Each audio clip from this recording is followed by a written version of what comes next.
végignéztem, hogy ebben az évben milyen fejlesztések voltak, és nagyon-nagyon sok olyan apró kis javítás, ami nem kimondottan új dolog a rendszerbe, csak kényelmesebb és hasznosabbá teszi a rendszernek a használatát. Azt tapasztaljuk, hogy egyre nagyobb az igény a vonalkódos azonosításra és a vonalkódos kiszolgálásnak a támogatására. És ez évben ezen a területen volt a legjelentősebb változás.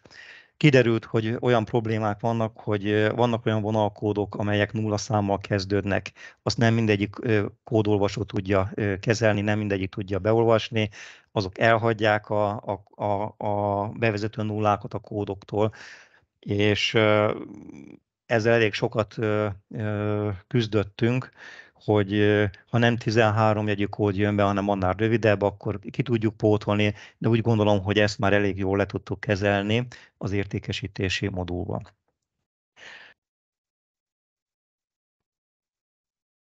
Kimondottan a vonalkódos értékesítés az, ha átmegyünk most a Mistránk a képernyőjére, a kiszedési jegy felirat alatt van egy vonalkód feltüntetve. Ha erre kattintunk, akkor jön be egy vonalkódos kiszolgálás. Vonalkódos kiszolgálás, tehát hogy ahhoz, hogy ez a kiszolgálási képernyő megjelenjen, egy dolgot kell beállítani. A törzs karbantartáson belül a paraméterek karbantartása, és itt be kell x-elni, hogy gyors vonalkódos kiszolgálás engedélyezése. És ha ez be van kattintva, akkor jelenik meg a képernyőn ezen a vonalkód ikon, és erre kattintva lehet elindítani a feldolgozást. Van olyan felhasználó, aki évek óta használja ezt a funkciót, lehet, hogy akkor neki nem mond új dolgot, de azért mondom el, mert nagyon sok területen használják ezt a programot, és valószínűleg tartom, hogy ezt a funkciót máshol is érdemes esetleg bevezetni a bolti kiszolgálásnál. Ez mindjárt úgy indul, hogy egy alapkedvezményt lehet megadni, hogy mit tudom én, azon a napon 10% alapkedvezmény van, vagy van egy ilyen akció, hogy hőmérséklet kedvezmény, ha ma 27 fok van, akkor 27% kedvezményt adnak az árakból. Ha ezt nem akarom megcsinálni, akkor csak simán azt mondom, hogy enterre továbbítom, és elmegyek a rögzítő képernyőre, és a rögzítő képernyő az úgy van kialakítva, hogy alapértelmezés szerint a vonalkódra van specializálódva, és én most előveszek egy listát, és a kiszolgálás az úgy néz ki, hogy rákattintok a vonalkódra, és automatikusan beírja az egyet. Ha nem nyúlok hozzá, akkor kattintok a következő vonalkódra, írja a következőt, tehát így a kattintásoknak megfelelően nagyon-nagyon gyorsan lehet fölvinni, és hogyha azt mondom, hogy ebből most nem egy van, hanem 3, akkor csak beírom a 3-as, nem is kell entert adni, húzom a következő vonalkódot, és viszi tovább a rendszer, és akkor rögzíti a mennyiségeket. Tehát ezzel a szisztémával nagyon-nagyon gyorsan lehet elindítani a kiszolgálást, és amikor egy olyan vonalkódot húzok be, ami nem létezik a rendszerbe, akkor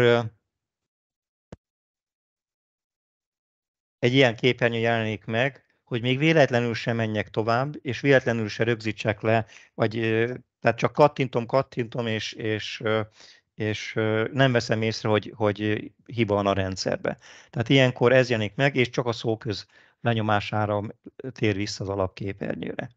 Tehát ez a gyors vonalkódos felviteli lehetőség, és hogyha netántán valamelyik terméken nincs fenn a vonalkód, akkor én ugyanúgy rá tudok keresni a termék megnevezésére, mint az egyéb keresőképernyőkön.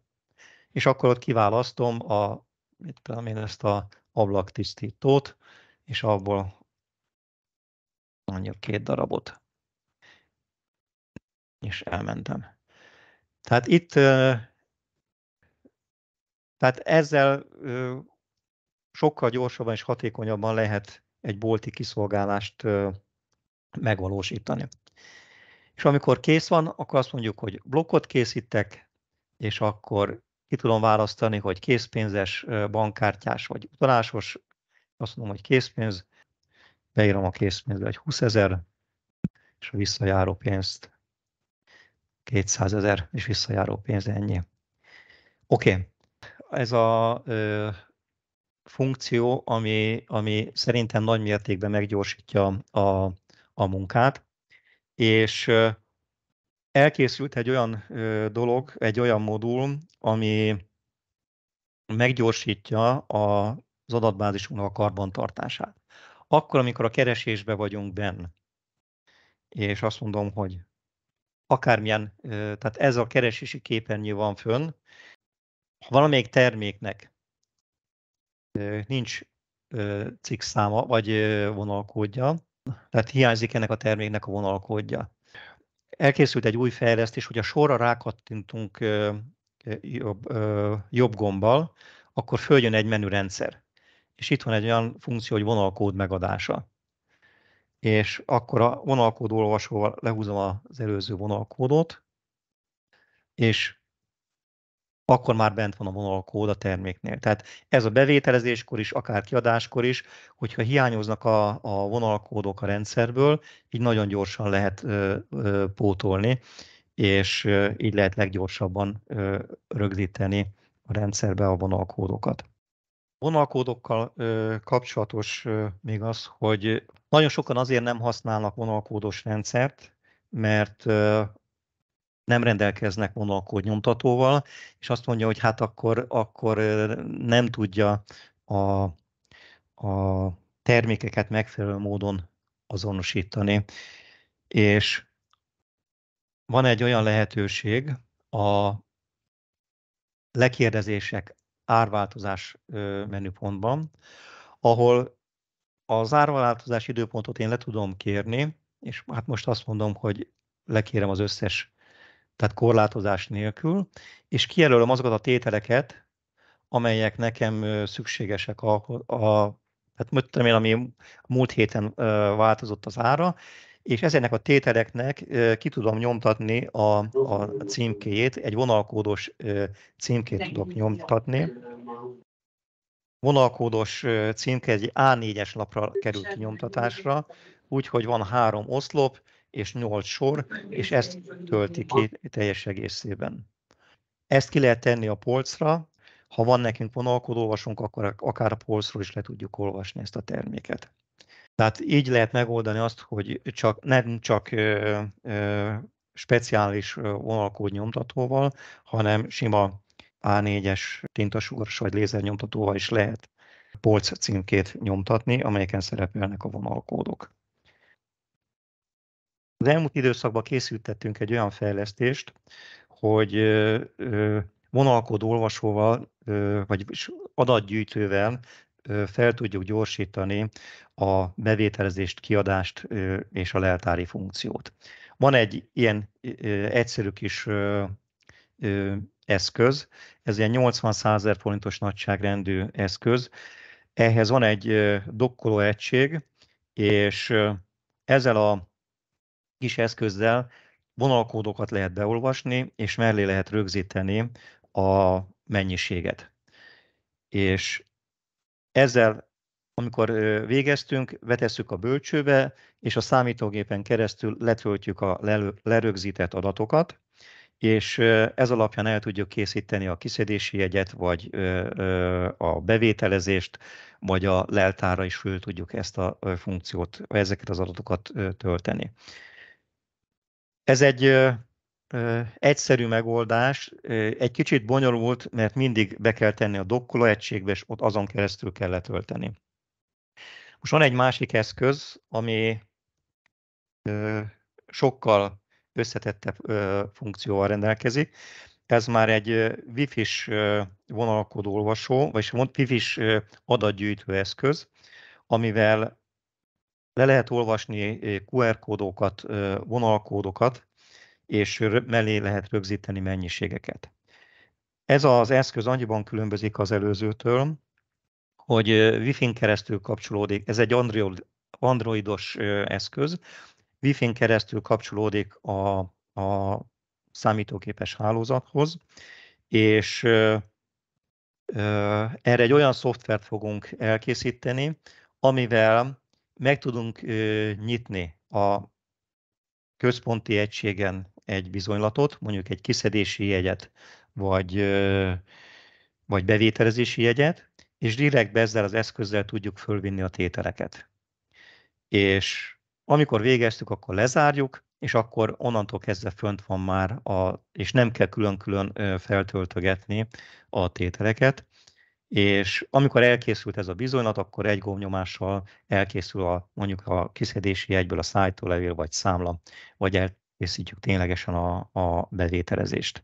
Na most erre az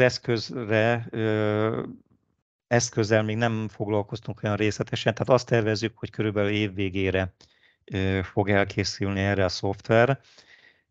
Ennek az lesz az előnye, hogy ez egy androidos fejlesztés, és akár egy androidos telefonra is föl lehet majd telepíteni ezt a programot, és saját készülékkel is bizonyos dolgokat lehet majd ebből a rendszerből használni. Tehát saját mobiltelefonnal árakat tudunk ellenőrizni vonalkód alapján, vagy bizonylatokat tudunk előkészíteni. Na most egy ilyen eszköz, ez ilyen 4-500 ezer forintba kerül, tehát ez egy jóval költségesebb beruházás, mint ez az egyszerű kis dokkóegységgel működő eszköz. A dokkolós már működik. Bocsánat, hogy beleszólok. Igen, a dokkolós már kész van, az androidos az meg folyamatban van. Tehát ezek voltak az idén azok a dolgok, amelyek fontosak voltak, hogy működjenek, és ami még fontos, hogy mivel egyre több kiskereskedésben használják a programunkat, ezért megoldottuk azt, hogy bizonyos típusú pénztárgéppel össze lehet kötni a Mistral programot. Jelen pillanatban a Soundforce pénztárgépekkel van kapcsolat, ez a SAM 4-es felirat van a pénztárgépeken. Ezekkel most már tud kommunikálni a Mistral program, és ezek olyan, mondhatom azt, hogy ilyen hagyományos pénztárgép, tehát minden tranzakciót lehet ezzel végezni, és ha rádugjuk a számítógépre, akkor kell hozzá egy speciális vonalkód olvasó, ami tud QR kódot olvasni, és akkor ennek a segítségével egyszerűen lehet használni úgy a rendszert, hogy vagy direktbe átküldi a számítógép a blokknak az adattartalmát a pénztárgépre, vagy pedig készítünk egy A4-es lapra egy blokk mellékletet, és a blokk mellékletnek az alján van egy QR kód, és ezt a QR kódot, hogyha beolvassuk, akkor a pénztárgép ezt tudja értelmezni, és a pénztárgépnek a gyűjtőjébe a blokk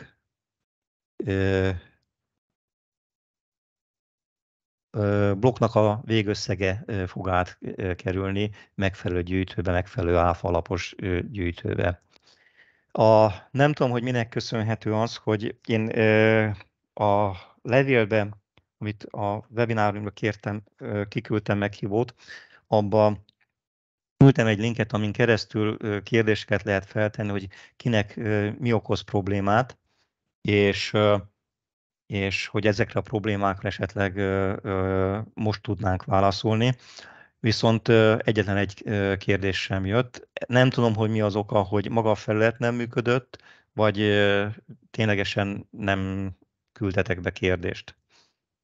Most az lenne a kérésem, hogy akinek van valamilyen kérdése, az kapcsolja be a mikrofonját, és akkor mondja el, hogy esetleg neki milyen problémát okoz, vagy milyen problémára keres megoldást, mert lehet, hogy a rendszerben megvan ez a megoldás, csak bizonyos dolgokat le kell állítani. Nem tudom, hogy van-e valakinek kérdése, vagy észrevétele. Akár chatbe is lehet írni, ha valakinek nincs mikrofonja. A csövegésbe. Sziasztok! Nekem lenne egy kérdésem. Szia! Hogy lehetne azt, hogy egy cikk számhoz több vonalkódot is fölvenni? Tervben van, csak itt az egész rendszert át kell variálnunk ehhez. Tehát nem annyira egyszerű ezt megoldani, mert az egész keresési, tehát adatbázis szinten kell módosítani dolgokat, és az eddigi kereséseket teljesen át kell írni ennek.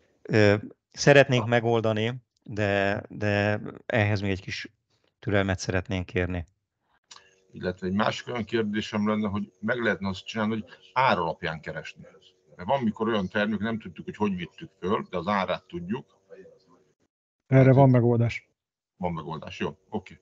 Be lehet kapcsolni a paraméterek karbantartásában, hogy árra is keressen, viszont az egy kicsit lassabb lesz, hogyha a megnevezés szerinti keresésbe megyünk be a cikkkereséskor, és termék árat írunk be, akkor a termék árát is beveszi a keresési listába, és nem csak a szokásos szövegmezőkre, a cikkszámra, a cikkcsoportra, megnevezésre, vonalkódra fog keresni, hanem a termék árára is. És itt azt hiszem, hogy a kisker bruttó ár, vagy a kisker ár az, amit alapvetően keresni fog. Jó, oké. Köszönöm szépen. Köszönöm.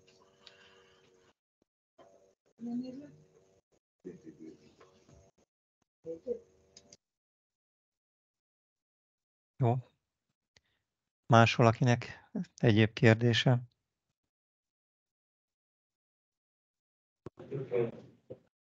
Sziasztok! Nekem lenne Szia. egy kérdésem Szia. azzal kapcsolatban, hogy van olyan beszállító, akitől automatikusan be tudjuk tölteni a szállítólevelet, ugye a beérkezett áruról. Hogy ez csak bizonyos beszállítóktól lehetséges, vagy minden beszállítónál be lehet ezt állítani? Általában ez nem a beszállítótól függ, hanem hogy milyen formátumban küldi meg a szállítólevelet, milyen elektronikus formátumban küldi meg a szállítólevélnek a tartalmát. Ez leginkább úgy szokott történni, hogyha van egy ismeretlen formátum, ami még nem szerepelt nálunk a listába, akkor arra elkészítjük a megfelelő illesztést, és akkor egy menüből ki lehet választani, hogy melyik formátumban töltjük be. Ez főleg akkor igaz, hogyha Excelben kapjuk meg a szállítólevelet. Igazából át kell nekem küldeni a szállítólevelet elektronikus formában, hogy meg tudjuk nézni. És ez csak szállítólevénél lehetséges, vagy számlánál is?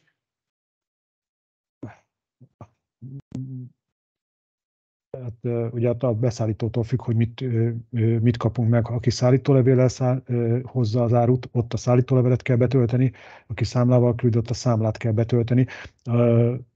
Általában ezeknek nagyon hasonló szokott lenni az adattartalma, tehát ez nem okoz problémát. Hogy az most Szóval, hogyha elektronikusan kérjük a számlát, akkor lehetséges, hogy be tudjuk Nem, hanem hogyha a számla tartalmát meg tudja küldeni elektronikus formában is. Tehát nem a digitálisan aláírt elektronikus számlát tudja betölteni a program, hanem hogyha mondjuk Excelbe vagy más szöveges fájlba meg tudja küldeni a szállítólevélnek vagy a számlának az adattartalmát, akkor azt tudjuk beolvasni a programba. Tehát az elektronikus számla önmagában az nem feltétlenül tartalmazza feldolgozható módon a termékeket. Az csak azt igazolja, hogy egy adott helyről kaptad a számlát. Fölvetődött az is már korábban, hogy mivel most minden cégnek automatikusan le kell jelenteni elektronikus úton a kibocsátott számlát a NAV felé, hogy van arra lehetőség, hogy a NAV-os számlákat letöltsük. Ez meg is van, és tudjuk is ezt csinálni, csak az a probléma, hogy a NAV felé nem kötelező a terméknek a cikk számát közölni, meg nem biztos, hogy a beszállító és a mi cikk számunk megegyezik, és ezért nem tudjuk megcsinálni azt, hogy a NAV-os rendszerrel összekötni, és a NAV felé felküldött számlát beolvasni. Ez az egyik dolog. A másik dolog pedig az, hogy esetek többségében szállítólevéllel kerül be a rendszerbe az áru, és csak később érkezik meg a szállítólevél, tehát a NAV-nál is csak később, vagyis a számla, és NAV-nál is később jelenik meg ez a tétel, tehát emiatt már okafogyott ez a dolog, és nem tudjuk megfelelően kezelni, megfelelően betölteni a tételeket. De hogyha a szállítóval van olyan kapcsolat, hogy a szállító valamilyen elektronikus formában, nem PDF-ben, hanem TXT, CSV, XLS, XLSX formátumba tudja elküldeni, akkor meg tudjuk oldani azt, hogy ezt akkor be lehessen vételezni a bizonylat alapján. Itt a chaten volt egy ilyen kérdés, hogy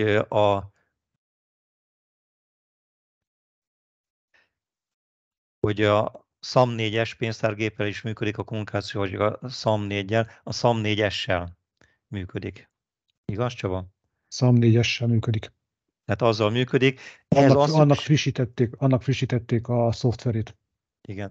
Na most ehhez az szükséges, hogy mi fölvettük a kapcsolatot egy céggel, aki pénztárgépeket forgalmaz, és egy speciális kábelt kell megvenni, amivel össze lehet kötni a számítógépet és a pénztárgépet, és a meglévő pénztárgép mellé akkor pedig érdemes venni még egy ilyen QR kód olvasót, vagy vonalkód olvasó eszközt, ha nincsen. Vagy a kábel, vagy a QR kód olvasó. Tehát mind a kettőre nincs szükség ilyenkor. Akkor lenne mind a kettőre szükség, hogyha a boltban egynél több helyen van kiszolgálás, és egy helyen van fizetés. Mert azoknál a munkahelyeknél, ahol nincs direktbe rákötve a pénztárgép, ott egy bizonylatot kell készíteni, és a bizonylat alapján a pénztárgépbe be lehet olvastatni az adatot, és akkor nem kell manuálisan rögzíteni. Tehát ez lenne egy a megoldás.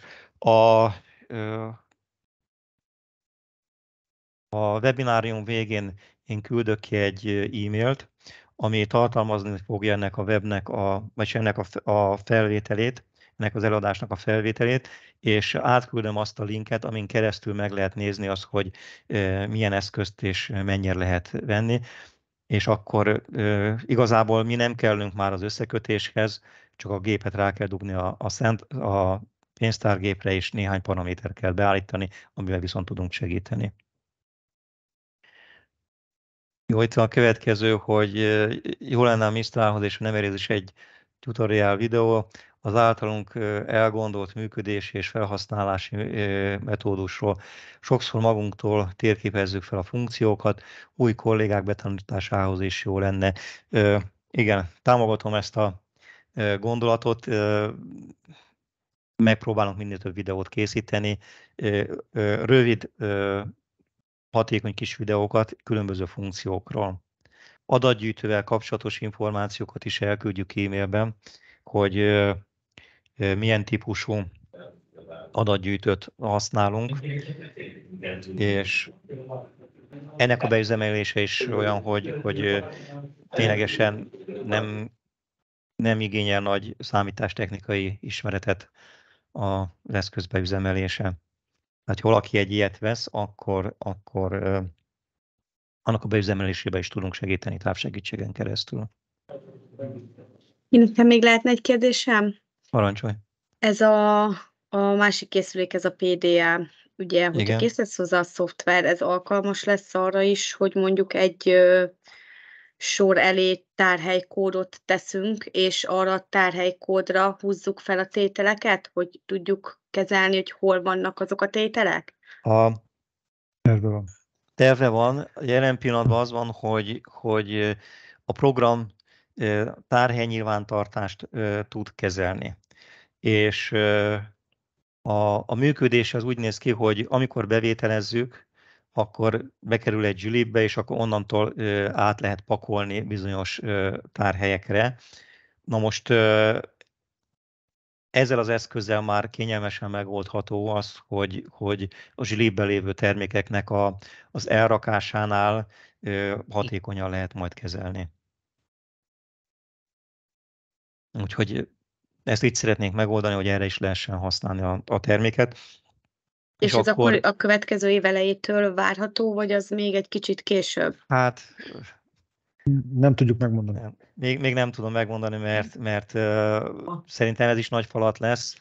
Ez egy teljesen más rendszer az androidos programozás, mint amivel eddig foglalkoztunk, és hát valószínűleg az eleje kicsit döcögősebb lesz, és még nem tudom, hogy fogunk ezzel haladni. Uh-huh. Jó, köszönöm.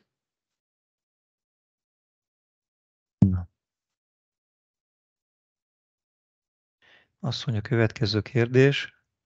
Tehát van egy olyan kérdés, hogy kiszedési jegy készítésekor a mentés után jelzi a rendszer, hogy volt a tételekre megrendelés. Itt van-e lehetőség, hogy az árajánlatokat is hozza, hogy a megrendelés, egy pillanat elnézést itt, hogy a megrendelés, hogy az árajánlat volt a kiszolgált tételekre, illetve dátumot, hogy mikori megrendelés vagy ajánlat volt ez a kiszolgált tétel. Na most az van, hogy az árajánlat az mindeddig csak ajánlat, amíg ebből megrendelés nem készül. Tehát mi azt nem is tervezzük, hogy az árajánlatot rátegye, mert akkor, hogyha valaki elfogadja az árajánlatot, akkor 2 kattintással az árajánlatból meg lehet csinálni a beérkező megrendelést, és ha van egy beérkező megrendelés, akkor a program tudja azt kezelni, hogy ha részteljesítések vannak, hogy fenn megjegyzi, hogy mekkora volt a részteljesítés, a fennmaradó mennyiségeket pedig újra, ha jön beérkező anyag, akkor felkínálja. Van egy nagyon hatékony módszer, hogyha a beérkező megrendelések rögzítésre kerülnek, akkor mindjárt mondom, hogy itt van a kiszedési jegy elkészítése bejövő rendelésből. Ezzel a funkcióval a beérkező rendelésekről pillanatokon belül el lehet dönteni, hogy teljes egészében kiszolgálható, vagy csak részben kiszolgálható, mert hogyha zöld a háttér, akkor a teljes rendelés kiszolgálható, ha sárga, akkor csak részben. És akkor itt meg lehet jelölni, hogy csak a részben kiszolgáltató készítsen kiszedési jegyet, és itt akkor a program itt figyeli, hogy milyen bejövő megrendelések vannak, milyen készletmennyiségek vannak, és akkor elkészíti a kiszedési jegyeket a megrendelésekről, ez alapján össze lehet készíteni az árut, és utána el lehet készíteni a szállítóra vett számlát. Tehát ez a leghatékonyabb módja annak, hogy egy meglévő rendelést kiszolgáljunk, és az ügyfél felé továbbítsuk a megrendelését. És ha ez árajánlatra kerül, árajánlaton nem lehet ezt így rendesen kezelni, mert akkor most mit figyeljen? Árajánlatot figyeljen, rendelést figyeljen, melyik az igaz. Az árajánlat az még csak egy ajánlat, és arra nincs semmiféle visszajelzés, hogy az kell vagy nem kell, és ezért kell ebből az árajánlatból beérkező megrendelést készíteni, és akkor már a program rendesen tudja kezelni.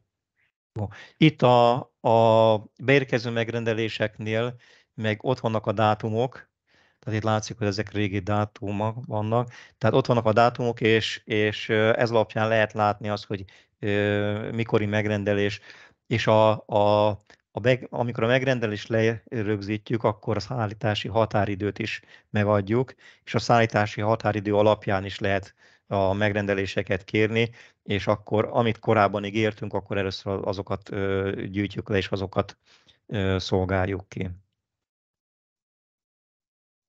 Jó. Akkor ezen kívül van-e más kérdés? De igen, be lehet tenni a jobb egér gombos menüt. Jó. Ez fel is van Oké. írva már a fejlesztési listára. Itt volt még egy kérdés, hogy a kisebb méretű vonalkód olvasó praktikusabb, mint a Motorola. Hát milyen Motorola? Nem tudom, hogy... Jó, gondolom ezt a... Ja, az MT270-esre gondoltál, Zsolt? Igen, ez a Kigens, ez olyan, mint a Motorola hasonló, de Nem, a Zsoltéknál van az a MT270-es régi fajta. Annyiból praktikusabb, hogy egyszerűbb kezelni, nem kell rá előre feltölteni a cikktörzset ahhoz, hogy működjön. Viszont cserébe nem is tudja kiírni a termékeknek a nevét, hanem egyszerűen csak egy vonalkódot, meg egy mennyiséget tud használni.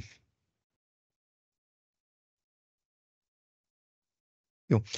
Amennyiben nincs kérdés, akkor én le is zárnám akkor most ezt a felvételt, és akkor rögzítés leállítása, igen.